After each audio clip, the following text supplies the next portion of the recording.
पिछले लेक्चर में मैंने रैंडम वेरिएबल की बात शुरू की थी, लेकिन उस वक्त सिर्फ एक प्रोबेबिलिटी डिस्ट्रीब्यूशन की बात थी। अब हम दो रैंडम वेरिएबल्स लेंगे या दो से ज़्यादा, और उनसे मुंसलिक जो प्रोबेबिलिटी डिस्ट्रीब्यूशंस हैं। अब ये हो सकता है कि एक प्रोबेबिलिटी डिस्ट्रीब्यूशन दूसरे से लाताल्लुक हो, उससे जुड़ा हुआ ना हो, लेकिन ये भी हो सकता है कि ये आपस में जुड़े हुए हों। इसका हम कैसे तयन करेंगे और इसके क्या मायने रखते हैं? ये एक अदद हमें बताता है जो कोवेरियंस कहलाता है, और उसी से मुतालिक कोरिलेशन होता है। अब इसकी बहुत सी मिसालें हैं, लेकिन फ़र्ज़ कीजिए कि एक ग्रुप है लोगों का, और ये ऐसे लोग हैं जो हवाई सफ़र करते हैं, हज़ारों मील सफ़र करते हैं। अब अगर इसी ग्रुप को देखा जाए और ये सवाल किया जाए कि इनमें से कितनों को कैंसर होता है, तो एक तरफ वो प्रोबेबिलिटी डिस्ट्रीब्यूशन है कि इन्होंने कितने मील सफ़र किए हैं, और दूसरी तरफ कि कितनों को कैंसर हुआ है, उसका प्रोबेबिलिटी डिस्ट्रीब्यूशन। अब इन दो प्रोबेबिलिटी डिस्ट्रीब्यूशंस को हम जोड़ सकते हैं। इनका जो जॉइंट प्रोबेबिलिटी डिस्ट्रीब्यूशन है, अगर हम वो जान सकें, या तो कैलकुलेट कर सकें या फिर उसे नापा जाए किसी तरह से, तो फिर हम इनके बीच में जो कोवेरियंस है या कोरिलेशन है वो हम जान सकते हैं। ये हम करने वाले हैं, लेकिन एक बात का जहन में ख्याल रखिएगा कि अगर दो प्रोबेबिलिटी डिस्ट्रीब्यूशंस आपस में जुड़े हुए हों, तो उसका मतलब ये नहीं कि एक दूसरे का सबब है। हो सकता है कि एक दूसरे का सबब हो। मिसाल के तौर पर अगर आप हवाई सफ़र करते हैं या सिगरेट पीते हैं, तो कैंसर का इम्कान फिर ज़्यादा हो सकता है या नहीं हो सकता है। अलबत्ता ये कहना कि एक दूसरे का सबब है, ये मसला कोवेरियंस कैलकुलेट करने से नहीं होता, हल नहीं होता, और इसकी हम एक बहुत अच्छी मिसाल देखेंगे थोड़ी देर बाद। हम अपनी बात दो रैंडम वेरिएबल से शुरू करेंगे, एक जो x कहलाएगा और दूसरा y। इनका मुश्तरका प्रोबेबिलिटी डिस्ट्रीब्यूशन p कहलाएगा। तो यहां पर देखें, ये वो इम्कान है कि रैंडम वेरिएबल x की कीमत x बने और साथ साथ रैंडम वेरिएबल y की कीमत ये बने। तो हमारे सैंपल स्पेस में जो वाक़यात हैं, ये इम्कान बनता है कि x की कीमत ठीक x बने और बैक वक्त साथ साथ y की कीमत ये बने। अब ये एक अलामत है, लेकिन इसको हम थोड़ा सा मुख्तसर करके यूं लिख सकते हैं। ये इसके हम माने हैं, लेकिन ये भी तो कुछ लंबा है। इसे छोटा करके हम ये लिख सकते हैं।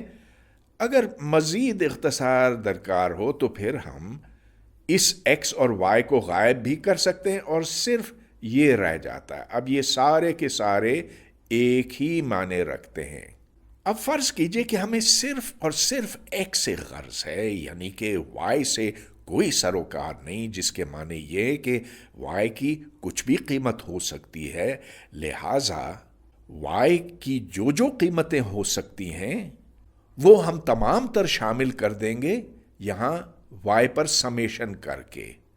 इसको हम पहले भी मार्जिनल प्रोबेबिलिटी डिस्ट्रीब्यूशन कह चुके हैं, और इसकी मदद से फिर हम x की औसत कीमत निकाल सकते हैं। बस ये कि x को px से वज़न दिया जाए, और ऐन यही चीज़ हम x के साथ कर सकते हैं कि इसकी तमाम कीमतों के ऊपर हम समेशन कर लें, जिससे फिर हमें ये मार्जिनल प्रोबेबिलिटी डिस्ट्रीब्यूशन मिलती है y पर। अब इस py से हम y की औसत कीमत जान सकते हैं। बस इधर y को py से वज़न देना होगा।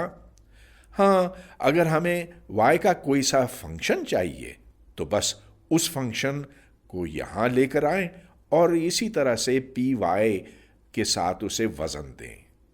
लिहाजा अगर मुश्तरका प्रोबेबिलिटी डिस्ट्रीब्यूशन एक्स और वाई की हमें मालूम हो तो उससे फिर मार्जिनल प्रोबेबिलिटी डिस्ट्रीब्यूशंस हासिल करना कोई मसला नहीं। बस या तो आप एक्स के ऊपर सम करें या वाई के ऊपर सम करें, और अगर आपको एक्स वाई की औसत कीमत जाननी हो तो फिर आप एक्स वाई को उस मुश्तरका प्रोबेबिलिटी डिस्ट्रीब्यूशन से वज़न देंगे, जैसा कि यहाँ पर है। कोवेरियंस की बात हम यहां से शुरू करेंगे।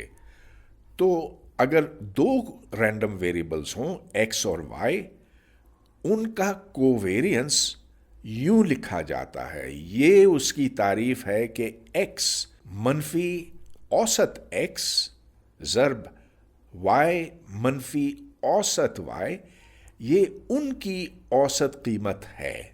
दूसरे लफ्ज़ों में एक्स जिस हद तक अपनी औसत से तजावुज़ करता है और वाई अपनी औसत कीमत से जिस हद तक तजावुज़ करता है, इन दोनों को ज़र्ब दें और फिर इनकी औसत कीमत लें। अब इसकी हमें एक मुतबादल शक्ल बड़ी आसानी से यूं लिख सकते हैं कि यहाँ पर एक्स वाई आ गया, एक्स वाई, और फिर इसकी औसत कीमत लेनी है।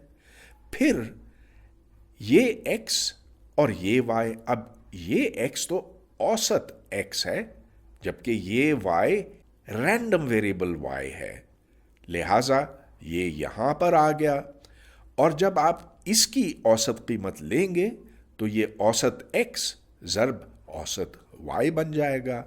और इसी तरह से जब आप x औसत y लेंगे, उसके आगे ये मनफी अलामत है, तो ये मिलेगा। और बिल्कुल आखिर में जब मनफी औसत x ज़र्ब मनफी औसत y आएगा तो फिर ये होगा। मगर ये तो कोई अदद है, लिहाजा इसकी औसत कीमत तो सिर्फ औसत x ज़र्ब औसत y है। लिहाजा हमें इसकी एक मुतबादल शक्ल मिली जो कि ये है और जो कदरे सादा है। अब ये नोट कीजिए कि अगर x और y लाताल्लुक हैं तो उसका मतलब ये बना कि इनका जो मुश्तरका प्रोबेबिलिटी डिस्ट्रीब्यूशन है उसकी शक्ल ये होगी, यानी कि ये सिर्फ x का फंक्शन है और ये सिर्फ y का फंक्शन है। ऐसी सूरत में एक्स वाई की औसत कीमत बनेगी औसत x ज़र्ब औसत y। ये क्यों? इसलिए कि अगर हम इसे यहां पर डालते हैं तो p ऑफ एक्स वाई की जगह पे हमें p of x into p of y मिलेगा, और x इंटू पी एक्स जब आप y के ऊपर सम करेंगे तो उससे आपको ये चीज मिलेगी, और जब y के ऊपर सम करेंगे तो आपको ये चीज मिलेगी, जिसके माने ये हुए कि औसत एक्स वाई बराबर होगा औसत x ज़र्ब औसत y, बशर्ते कि मुश्तरका एक्स वाई को आप अलहदा अलहदा प्रोबेबिलिटी डिस्ट्रीब्यूशंस की शक्ल में लिख सकें। तो उस सूरत में ये और ये बराबर हो जाएंगे और कोवेरियंस सिफर हो जाएगा। लेकिन जाहिर है कि ये कोई खास प्रोबेबिलिटी डिस्ट्रीब्यूशन ही के लिए होगा जिसमें एक्स और वाई एक दूसरे से बिल्कुल आज़ाद हों। बसूरत दीगर कोवेरियंस ज़ीरो नहीं होगा, और कोवेरियंस से हम एक और मिक़दार बनाते हैं जिसे हम कोरिलेशन कहते हैं, कोरिलेशन ऑफ एक्स वाई, जो कि बुनियादी तौर पर तो कोवेरियंस ही है, लेकिन बस हमने इसको standard deviation of X standard deviation of Y से तकसीम किया।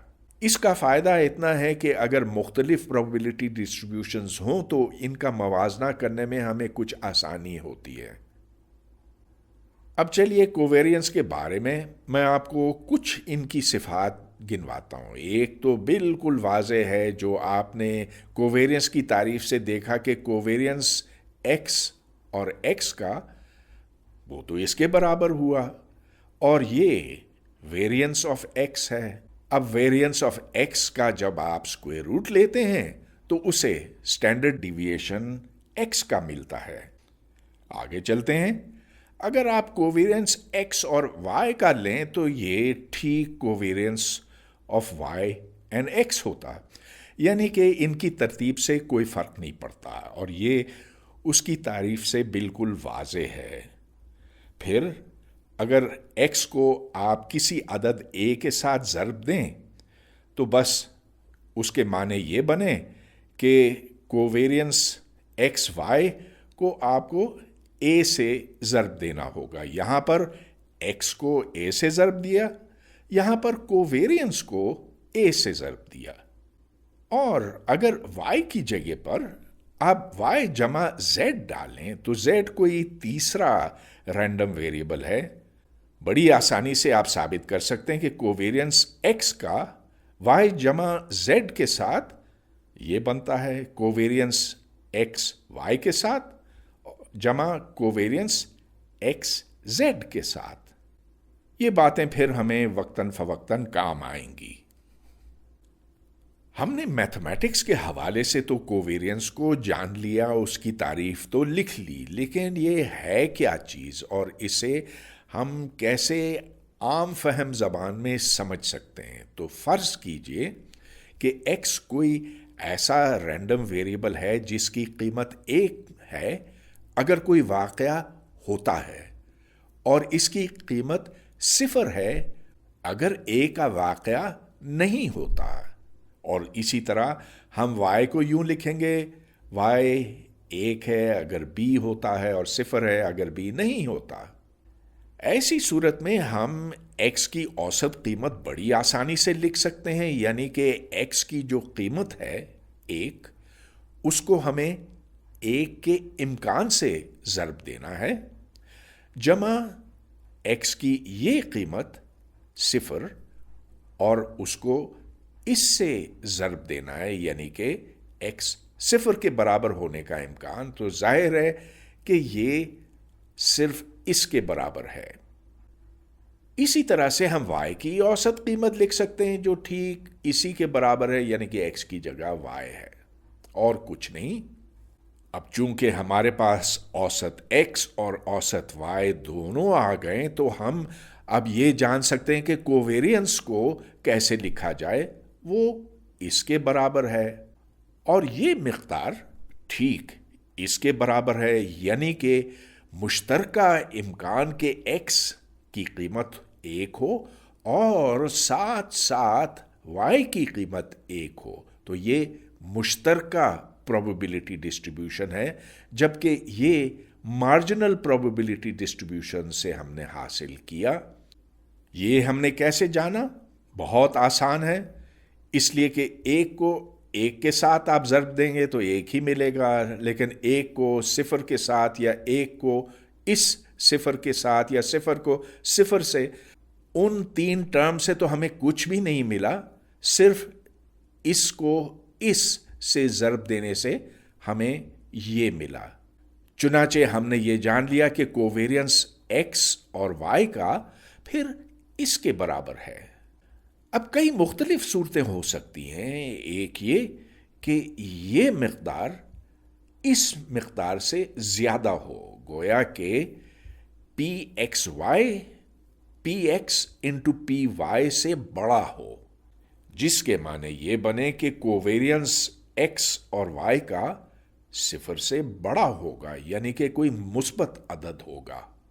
ہاں، مگر یہ دیکھیے کہ اس کے معنی یہ بھی ہوئے کہ پی ایکس وائی، جہاں ایکس کی قیمت 1 اور وائی کی قیمت بھی 1 ہے اور یہ بیک وقت یہ مشترکہ پروبیبلٹی ڈسٹریبیوشن ہے.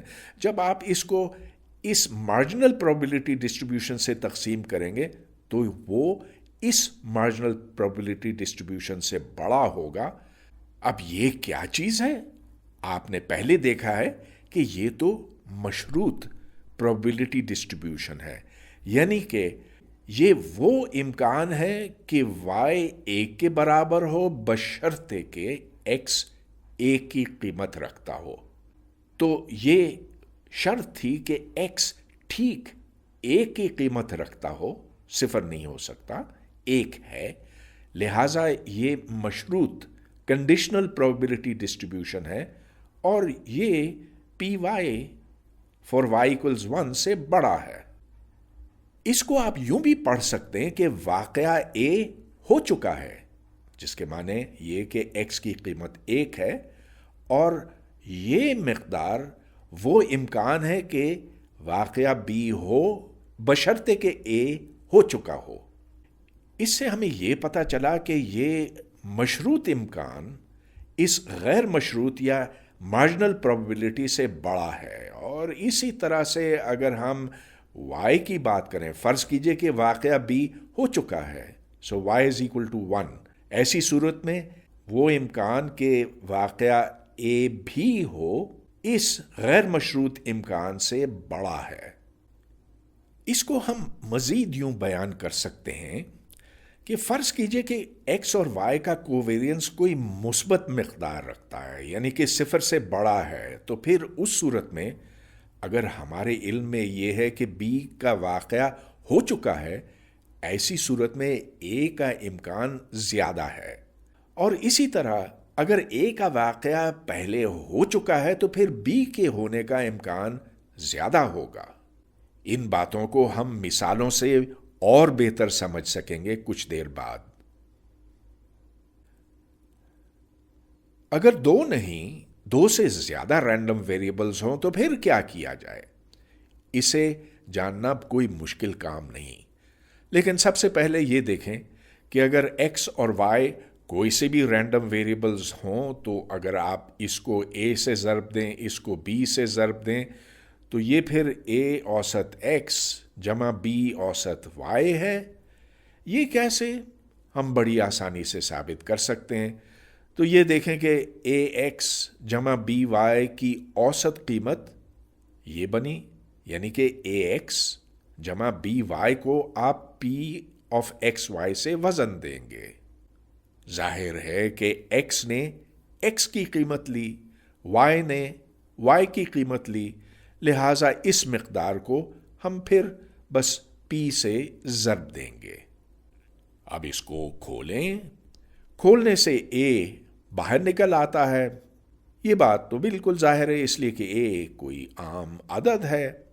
اب اس ایکس کو آپ پی ایکس وائی سے وزن دے رہے ہیں، لیکن وائی کے اوپر اب آپ سم کر سکتے ہیں، تو ان کی جمع ایک مارجنل پروبیبلٹی ڈسٹریبیوشن ہے، یعنی کہ ایکس پی ایکس آئے گا، جبکہ یہاں پر بی نکل چکا ہے اور ادھر وائی رہ گیا، یہ وائی جو ادھر ہے، اور پھر یہاں پر ایکس کے اوپر سمیشن ہے، گویا کہ ادھر سے ہمیں پی ایکس ملا تو یہ پی ایکس ہے، اور یہ یہاں پی وائی ہے، لیکن جیسا کہ آپ اچھی طرح سے جانتے ہیں یہ اوسط ایکس ہے اور یہ اوسط وائی ہے، لہٰذا ہم یہ ثابت کرنے میں کامیاب ہو گئے۔ خیر، یہ تو صرف 2 رینڈم ویریبلز کے لیے تھا۔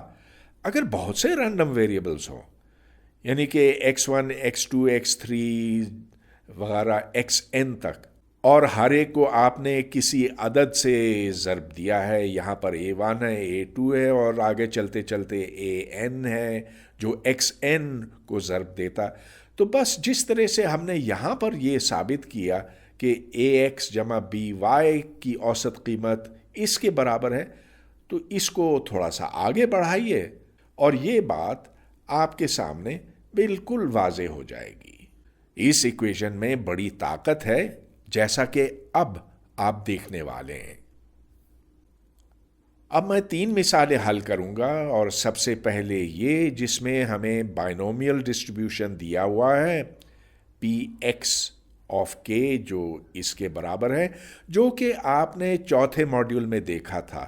وہاں پر ہم نے یہ ثابت کیا تھا کہ ایکس کی اوسط قیمت این پی ہے، لیکن میں تھوڑی سی آپ کی یاد دہانی کرانا چاہوں گا۔ تو ایکس کوئی سا رینڈم ویریبل ہے جس کی ممکنہ قیمتیں 0 1 2 3 وغیرہ ہیں، اور ہم اسے پروبیبلٹی آف کے کہتے ہیں، یعنی کہ کے حاصل کرنے کا امکان۔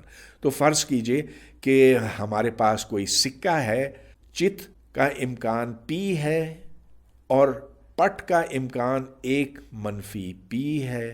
اب جیسا کہ آپ جانتے ہیں کہ چت حاصل کرنے کا امکان P طاقت K ہے، اور کیونکہ n مرتبہ اس سکے کو اچھالا گیا ہے تو n منفی K دفعہ وہ پٹ ہوا، یعنی کہ 1 منفی P کو n منفی K کی طاقت پہ لے جانا ہے۔ اور یہ وہ بائنومیل ڈسٹریبیوشن ہے جس کی میں نے آپ کو کئی مثالیں دکھائی تھیں، اور کچھ محنت اور مشقت کے بعد ہم اس نتیجے پر پہنچے تھے۔ لیکن اب میں دکھاتا ہوں آپ کو کہ یہی نتیجہ کس آسان، کس احسن طریقے سے ہم جان سکتے ہیں۔ تو فرض کیجئے کہ ہم n رینڈم ویریبلز کو یوں لکھتے ہیں، تو یہاں پر جتنی دفعہ اس سکے کو اچھالا گیا جو کہ n ہے، اتنے ہی رینڈم ویریبلز ہیں، اور ان کو ہم i سے پہچانیں گے، جہاں i کی قیمت 1 تا n ہے۔ ہم یہاں پر یہ کہیں گے کہ اگر ہم مثال کے طور پر i کی قیمت 3 لیتے ہیں تو x 3 برابر ہوگا 1 کے اگر تیسری دفعہ آپ کو چت ملا، اور 0 ہوگا اگر تیسری دفعہ آپ کو پٹ ملا۔ جیسا کہ میں پہلے بتا چکا ہوں، یہاں پر P دراصل H یعنی چت حاصل کرنے کا امکان ہے۔ اب اگر ہم x کی اوسط قیمت جاننا چاہیں تو بس ہمیں 1 کو P سے ضرب دینا ہے اور 0 کو 1 منفی P کے ساتھ، جس کے معنی یہ کہ ہر x کی اوسط قیمت P کے برابر ہوگی۔ اب چونکہ ہم اس سکے کو n مرتبہ اچھالتے ہیں، اس لیے ہمیں یہ اوسط قیمت چاہیے x1 جمع x2 جمع xn، جو کہ ان کی جمع کے برابر ہے، لیکن x1 کی اوسط قیمت P ہے اور اسی طرح اس کی بھی P ہے، اور اگر آپ ان n اوسط قیمتوں کو جمع کریں تو ظاہر ہے کہ آپ کو nP ملے گا، اور یہ عین وہی نتیجہ ہے جو ہم نے کافی مشکلوں کے بعد یہاں پر حاصل کیا تھا۔ اس طرح سے ہمارا کام کیسے اتنا آسان ہو گیا؟ اس کی وجہ یہ ہے کہ ہم نے یہ انڈیکیٹر ویریبل یہاں ڈیفائن کیا تھا، اور بس پھر اس کے بعد آپ جمع کرتے چلے جائیں، کیونکہ ایک دفعہ آپ نے اچھالا تو پچھلے سے اس کا کوئی تعلق نہیں ہے، نہ اگلے سے ہے۔ غرض یہ کہ انڈیکیٹر ویریبل بعض دفعہ بہت کام کی چیز ہو سکتی ہے، اور اس سے ہم پچھلے نتائج بڑی آسانی سے حاصل کر سکتے ہیں۔ اب ہم ایک اور مثال حل کریں گے، اور اس میں بھی انڈیکیٹر ویریبل استعمال کیا جائے گا۔ اس میں 12 مختلف قسم کے کیڑے ہیں، گن لیجئے، 1 2 3 4 5 6 7 8 9 10 11 12، اور فرض کیجئے کہ ہر قسم کے کیڑے کی وافر تعداد موجود ہے۔ اب ہم ان کیڑوں کو چھوٹے چھوٹے ڈبوں میں بند کریں گے، اور ہر ڈبے میں 5 کیڑے ڈالے جائیں گے۔ ہر کیڑے کا کسی ایک ڈبے میں ہونے کا امکان برابر ہے۔ ہم نے آنکھیں بند کر کے ایک کیڑے کو ایک ڈبے میں ڈالا، پھر دوسرا ڈالا، پھر تیسرا، پھر چوتھا، پھر 5 کیڑے ڈالے ہر ڈبے کے اندر۔ اب ہو سکتا ہے کہ ایک ڈبے کے اندر 2 کیڑے ایک ہی قسم کے ہوں اور جو 3 دوسرے ہیں وہ الگ الگ قسموں کے ہوں، یا یہ ہو سکتا ہے کہ 5 مختلف قسم کے ہوں، اور پھر یہ بھی ممکن ہے کہ 5 کیڑے ایک ہی قسم کے ہوں۔ تو ہم سے یہ سوال کیا گیا کہ اوسطاً ہر ڈبے میں آپ کو کتنی مختلف قسمیں ملیں گی۔ اس سوال کو حل کرنے کے لیے سب سے پہلے ہم ہر کیڑے کو ایک نمبر سے پہچانیں گے، 1 تا 12۔ اب کیونکہ آنکھیں بند کر کے ہم نے ان ڈبوں کو بھرا ہے، لہذا ہر کیڑا برابر امکان کے ساتھ एक डब्बे के अंदर मौजूद हो सकता है। अब चलिए हम इसका हिसाब लगाते हैं। तो फर्ज कीजिए कि हम कोई एक मखसूस किस्म का कीड़ा लेते हैं। अगर एक कीड़ा या एक से ज़्यादा उस किस्म का कीड़ा उस डब्बे के अंदर मौजूद है तो उस इम्कान को हम पी कहेंगे। तो ये वो प्रोबेबिलिटी है कि there is at least one insect of type I. अच्छा, अब ये भी हो सकता है कि उस किस्म का कीड़ा उस डब्बे के अंदर ना हो। तो इन दो की जमा जाहिर है कि एक के बराबर होगी। दूसरे लफ्ज़ों में एक कीड़े के होने का इम्कान जमा उस कीड़े के उस डब्बे में न होने का इम्कान एक है। तो फ़र्ज़ कीजिए कि ये सातवां कीड़ा किसी डब्बे के अंदर मौजूद नहीं है। तो उसका मतलब ये कि ये जो बाकी 11 हैं वो उस डब्बे के अंदर मौजूद होंगे। तो उसका क्या इम्कान बनता है? 11/12। दूसरे कीड़े का भी 11/12 और तीसरे और चौथे और पांचवें का 11/12। लिहाजा 11/12 ताकत 5 जमा पी बराबर 1 के होना चाहिए। तो इससे फिर हमें पी की कीमत मिली जो कि ये बनी। अब पहले की तरह हम एक इंडिकेटर वेरिएबल बनाएंगे जिसको हम एक्स आई का नाम देंगे और एक्स आई 1 के बराबर है अगर आयत किस्म का कीड़ा वहां पर मौजूद है। बसूरत दीगर इसकी कीमत 0 होगी। अब तो आप ये पहले भी देख चुके हैं कि इस एक्स आई की हम औसत कीमत कैसे निकालते हैं।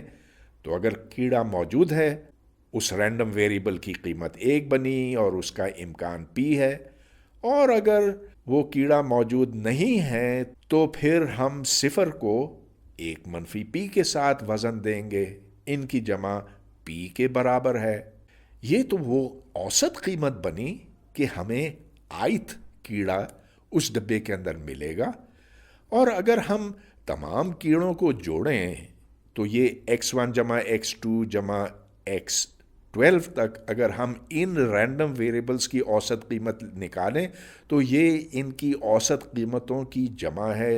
लिहाजा हमें 12 को ज़र्ब देना होगा p के साथ, और p की कीमत हम इधर निकाल चुके हैं। लिहाजा हमें जवाब मिल गया कि हमें औसतन इतने मुख्तलिफ किस्मों के कीड़े मिलेंगे। कैलकुलेटर की मदद से हम ये देख सकते हैं कि इसकी कीमत 4.233 है। ये तो माकूल जवाब मालूम होता है। जाहिर है पांचों कीड़े एक किस्म के हो सकते हैं, लेकिन ये अदद 5 से कुछ कम है जैसा कि होना चाहिए।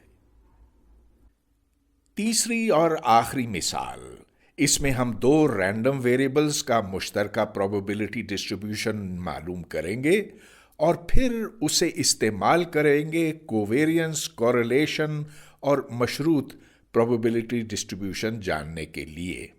फ़र्ज़ कीजिए कि 3 आम मक्खियां हैं, 2 मच्छर हैं और 3 शहद की मक्खियां। तो ये उड़ने वाले कीड़ों की तादाद बनी 3 जमा 2 जमा 3 यानी कि 8। इन 8 उड़ने वाले कीड़ों को एक छोटी सी डिबिया में बंद किया गया जिसमें से 2 कीड़े फरार हो जाते हैं, 6 रह जाते हैं। हर कीड़े के फरार होने का बराबर इम्कान है। तो चलिए इब्तदा में 3 मक्खियां, 2 मच्छर, 3 शहद की मक्खियां थीं। जो मक्खियां उड़ जाती हैं उसको हम रैंडम वेरिएबल x के साथ मंसूब करेंगे और जो मच्छर उड़ जाते हैं उसको हम रैंडम वेरिएबल y के साथ जोड़ेंगे। इनका मुश्तरका probability distribution p of x y है। x मक्खियों की तादाद है और y मच्छरों की तादाद है, यानी कि वो जो इस डिबिया में से भाग निकले। x और y की ये मुमकिना कीमतें बनती हैं, यानी कि कोई मक्खी नहीं, कोई मच्छर नहीं भाग सका, लिहाजा सिर्फ 2 शहद की मक्खियां निकल गईं। यहाँ पर कोई मक्खी नहीं भाग सकी लेकिन एक मच्छर निकल गया اور ظاہر ہے کہ ایک شہد کی مکھی نکل گئی. جو تمام امکانات ہیں سو یہاں پر درج ہیں، ادھر سے لے کر ادھر تک. تو یہاں 2 مکھیاں نکل گئی اور کوئی مچھر نہیں نکل سکا اور کوئی شہد کی مکھی نہیں بھاگ سکی. یہ مختلف امکانات ہم جاننا چاہیں گے. مثال کے طور پر یہاں 0 مکھی نکلی، 2 مچھر نکلے، تو یہ 0 فلائز اور 2 مچھروں کے بھاگ نکلنے کا امکان ہے. ہم نے پچھلے لیکچروں میں یہ جانا تھا کہ یہ امکانات کس طرح سے معلوم کیے جا سکتے ہیں، اور اس کا جواب میں ابھی آپ کے سامنے لکھ لیتا ہوں. تو P آف XY اس کے برابر ہے.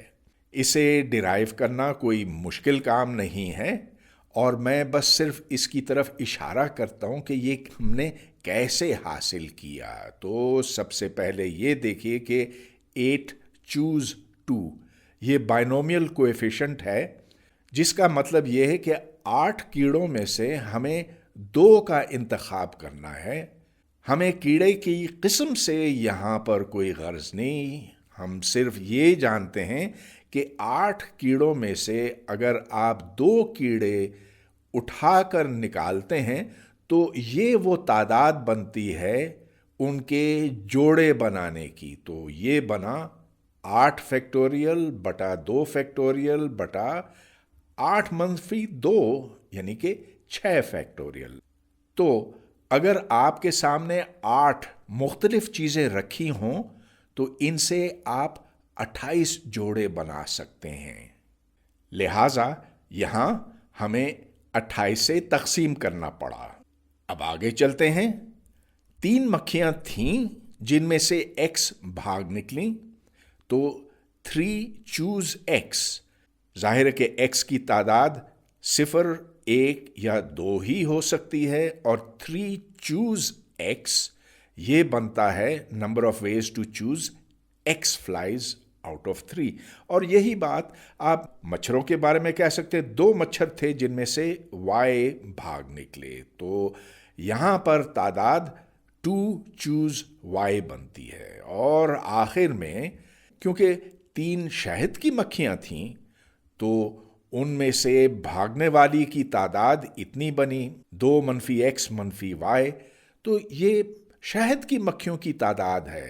لہٰذا یہاں پر ان تینوں کو آپ ضرب دیں گے، کیونکہ یہ وہ کل طریقے ہیں جن سے X مکھیاں اور Y مچھر اس ڈبے میں سے بھاگ سکتے ہیں. ظاہر ہے کہ X اور Y دونوں کی قیمتیں 0، 1 یا 2 ہے، اور X جمع Y ہر صورت میں 2 یا 2 سے کم ہونا چاہیے. چلیے اب ہمارے سامنے یہ فارمولا ہے، اور اس سے ہم ایک چھوٹا سا ٹیبل بناتے ہیں. وہ ٹیبل آپ کے سامنے یہاں پر آ گیا. تو یہ امکان بنتا ہے کہ کوئی مکھی اور کوئی مچھر اس میں سے بھاگ نہ سکے ہوں. یہ امکان 3/28 بنا. اسی طرح 1 مکھی اور 0 مچھر کا امکان 9/28 بنا، اور پھر 2 مکھیاں اور 0 مچھر 3/28. اگر آپ یہاں پر دیکھیں تو یہ وہ امکان ہے کہ 2 مکھیاں اور 1 مچھر بھاگ نکلے، لیکن کیونکہ کل بھاگنے والے کیڑوں کی تعداد 2 ہے، 3 نہیں ہو سکتی، لہٰذا یہ 0 ہے. اور اسی طرح سے یہ 0 ہے، یہ 0 ہے. یہاں پر یعنی کہ جو 1/28 ہے، 0 مکھیاں اور 2 مچھر کے بھاگ نکلنے کا امکان درج ہے. چلیے ہو سکتا ہے کہ میں نے غلطی کہیں پر کی ہو، اسے ہم چیک کرتے ہیں. تو اگر یہ ایک صحیح پروبیبلٹی ڈسٹریبیوشن ہے تو تمام امکانات کی جمع 1 کے برابر ہونی چاہیے. تو چلیے ان کو ہم جمع کرتے چلے جاتے ہیں. 3/28، 9/28، 3، 3، 3، 0، 0، 0، 1. ان کو جب آپ جمع کرتے ہیں تو یہ ٹھیک 1 کے برابر ہے، گویا کہ ہم نے کوئی ایسی غلطی نہیں کی. اب یہاں سے ہم صرف X کی پروبیبلٹی ڈسٹریبیوشن جان سکتے ہیں، یعنی کہ صرف مکھیوں کے بھاگ نکلنے کا امکان. مثال کے طور پر اگر x کی قیمت 0 ہے تو ہم تمام y کے امکانات کو جمع کرتے چلے جائیں گے، یعنی کہ 3/28 جمع 6/28 جمع 1/28 جو کہ 5/14 بنا۔ تو یہ وہ امکان ہے کہ کوئی مکھی بھاگ نہ سکے، یہ ایک مکھی کے فرار ہونے کا امکان ہے اور یہ 2 مکھیوں کے فرار ہونے کا امکان ہے۔ یہی کام ہم مچھروں کے لیے کر سکتے ہیں، تو یہاں پر ہم مکھیوں کے اوپر سم کریں گے۔ اگر یہ کیا جائے تو ہمیں پتہ چلتا ہے کہ کوئی مچھر نہ بھاگ نکلنے کا امکان 15/28 ہے، جبکہ ایک مچھر کے نکلنے کا 6/14 ہے، 2 مچھروں کے نکلنے کا 1/28 ہے۔ اب اس کو بھی ذرا چیک کر لیجئے، کیا 5/14 جمع 15/28 جمع 3/28 1 کے برابر ہے کہ نہیں؟ بالکل ہے۔ اور اسی طرح سے ان کو جمع کیجئے، 15/28 جمع 12/28 جو کہ 27/28 جمع 1/28 برابر ہے 28/28 جو کہ 1 ہے۔ ہاں، تو یہ بھی ٹھیک اور یہ بھی ٹھیک۔ اب ہم پی ایکس اور پی وائی یعنی کہ مارجنل پروبیبلٹی ڈسٹریبیوشنز استعمال کریں گے مشروط امکانات جاننے کے لیے۔ تو میں آپ کی تھوڑی سی یاد دہانی کراتا ہوں۔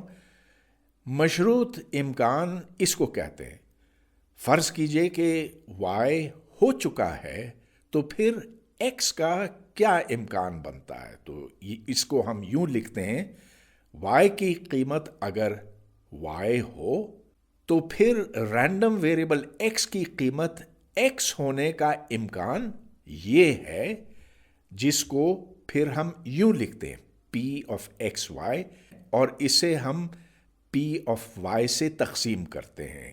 پچھلے لیکچرز میں ہم نے اس کی کئی مثالیں دیکھی تھیں۔ تو چلیے اب ہم یہ جانیں گے کہ اگر ایک مچھر فرار ہو گیا تو 0 مکھی کے نکلنے کا کیا امکان بنتا ہے؟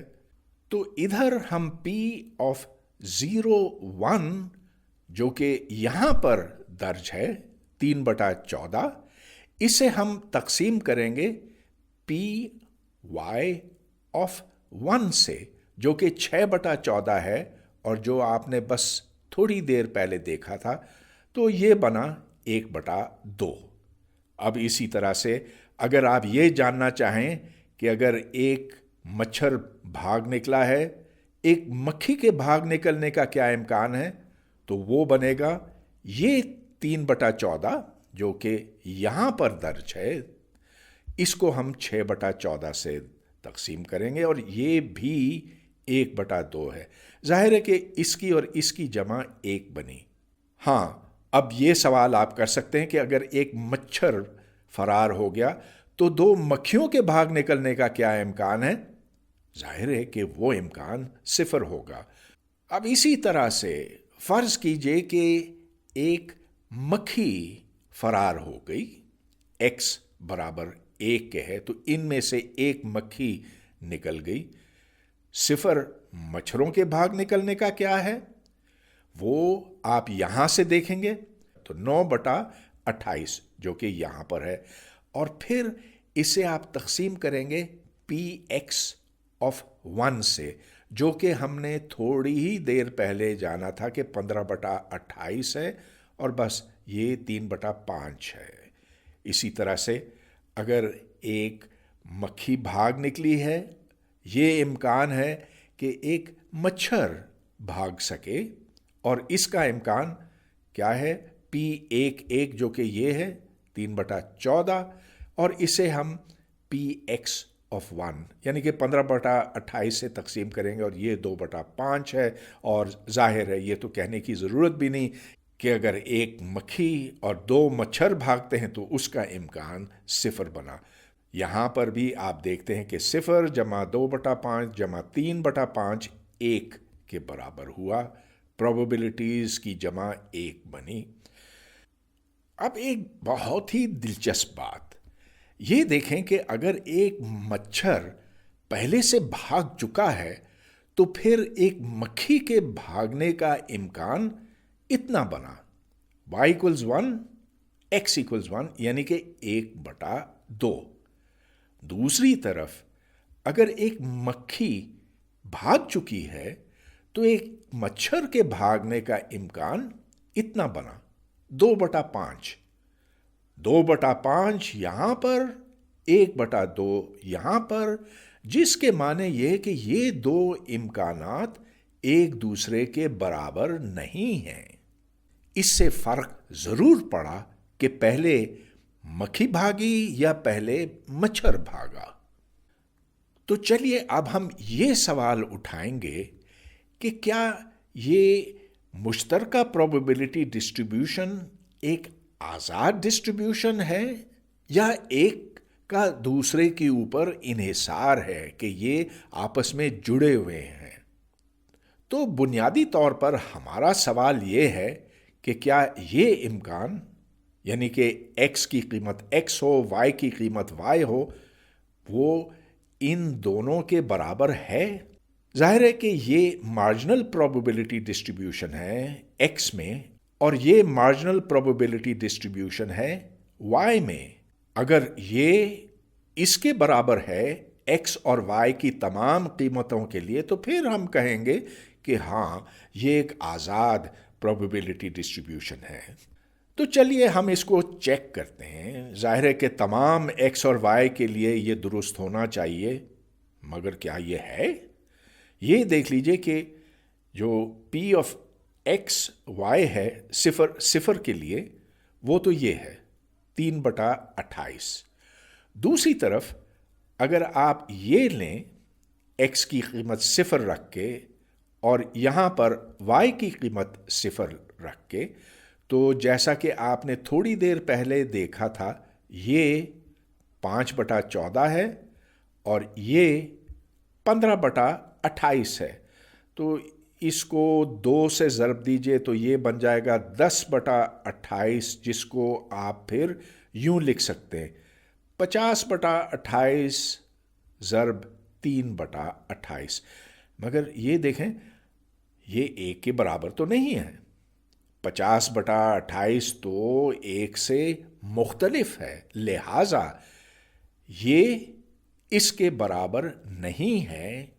चुनाचे हम ये कह सकते हैं कि x और y आपस में जुड़े हुए हैं, लेकिन ये किस हद तक आपस में जुड़े हुए हैं? इसका जवाब हमें कोवेरियंस और कोरिलेशन जानने से मिलेगा। तो चलिए एक बहुत सादा सी कैलकुलेशन है।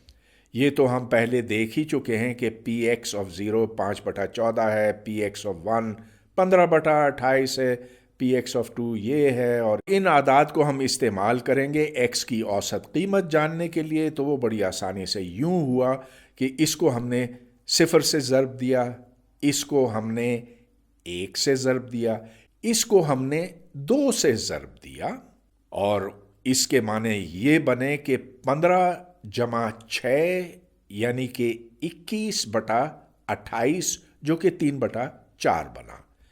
इसी तरह से अगर हम इसके मुरब्बे की औसत कीमत जानना चाहें तो इसको 0 से ज़रब दीजिए, इसको 1 के मुरब्बे से ज़रब दें जो कि खुद 1 है, और इसको 2 के मुरब्बे यानी कि 4 से ज़रब दें।